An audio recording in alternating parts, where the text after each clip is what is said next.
Now, on another matter, last week, Secretary of Defense Mattis met with our NATO allies in Brussels. He offered an important reminder, quote, "Threats to our collective security have not waned." In other words, it remains a challenging time to defend our nation, our interests, and our values. Secretary Mattis has been consistent.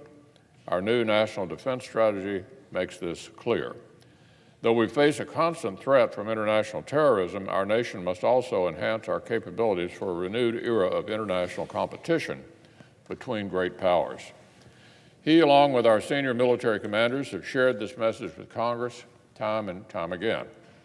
They've detailed our service members' pressing needs and explained the importance of steady resources in the face of evolving threats.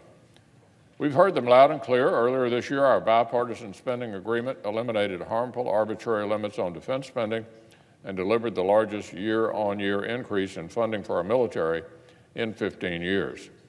Now it's time to build on this progress and pass our 58th annual Defense Authorization Bill. This year's NDAA is rightly named for our friend and colleague, Senator John McCain. It would authorize $716 billion to equip and train America's 21st century forces to meet and overcome today's challenges. As the Iranian regime continues its aggressive efforts to expand its sphere of influence through the Middle East, this bill will empower our forces to support our strategic partnerships in the region.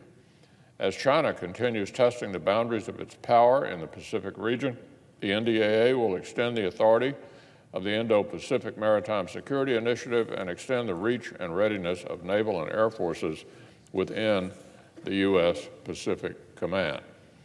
And as Russia persists in its efforts to destabilize Western democracies and sow doubt within NATO, the bill before us would enhance multilateral security cooperation throughout the alliance and give U.S. Cyber Command the resources to disrupt, deter, and defeat cyber aggression.